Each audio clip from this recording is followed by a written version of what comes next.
Ici, même, vous pouvez le faire tous les deux, si vous êtes déjà filmé. Vous me dites ce qu'on mobilise en même temps, je veux pas voir. T'as le son dessus? Ah ouais. C'est pas le micro de... C'est pas un micro de fou. Sinon, je vais oublier. Je peux m'asseoir. Non, mais le principal, c'est l'image. Hein. Tu veux t'asseoir? Si je peux pas... Ouais, je serais mieux comme ça. Prends la chaise. Si tu prends un support, non, tu peux pas atterrir peut-être. Oh, vas-y, Hop. La bonne traiterie. Ah, nickel. Ah ouais, c'est clair. Allez, on va commencer avec la radio cubitale inférieure. Vous vous souvenez? Ok. Donc la prise. La prise, pouce indexant la longueur. Pouce indexant la longueur. La mobilisation, c'est un mouvement qu'on va réaliser de gauche à droite et qu'on va réaliser avec le pouce au zénith, donc position neutre. Okay. Puisque comme quand on le fait en pronation, on est bloqué, puisqu'on a le croisement des œufs avant-bras, on le fait naturellement donc en position neutre. Ensuite, tu peux plus longtemps, je vais me mettre là, j'ai plus de recul. Merci. Ouais, de toute manière, je ferai des... C'est laquelle, celle-là? Radiocarpienne. Radiocarpienne, oui. Les glissements supérieur inférieur. Donc c'est important dans la prise, c'est d'avoir collé pouce et index vraiment extrêmement collé, et puis la dimension de la première rangée de 4. Même chose en dessous. Donc même chose, on est collé à l'inverse, pouce et index. Le mouvement, donc mouvement de glissement ici antéro-postérieur, donc si je le réalise le mouvement en l'air, c'est comme un mouvement de pompage. On se déplace d'un tout petit centimètre plus distalement, on couvre la première rangée de du cap et on vient saisir la deuxième rangée de du cap. C'est là. Intercarpienne. Non. Médiocarpienne.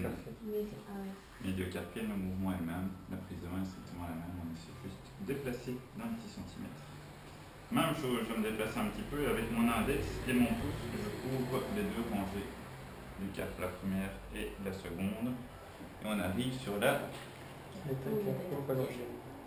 Ah, Carpo, d'accord. Non, oui. phalange, c'est là-bas. Carpométalcarpienne, c'était juste. Même petit mouvement de glissement. A noter qu'ici je les ai fait en pronation, on peut les faire en supination, ça revient strictement au même. Et que vous soyez avec votre main gauche ou votre main droite, il n'y a aucun changement. Ce qui est intéressant, c'est d'avoir cette alternance pouce et index, puisque c'est là qu'on a le meilleur contact. Okay. Dans les erreurs classiques à ne pas commettre, ça c'est pas bon. Okay. Donc, bien une bonne prise de main, d'avoir la main posée sur la table et le avant-bras posé sur la table, la main dégagée en dehors de la table pour pouvoir avoir cette possibilité de mouvement, ça c'est important. Ensuite,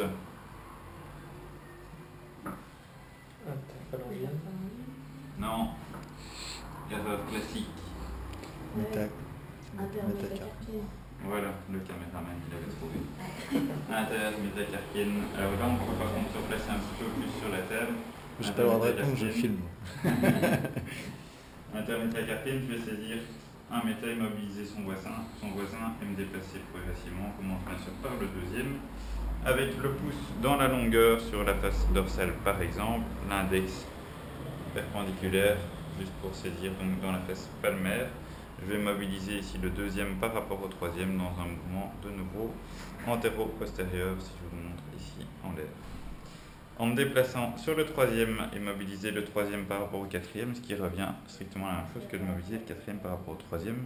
On va en stabiliser un des deux et on se place ici autant que possible dans la longueur des deux pour avoir une surface de contact importante ici.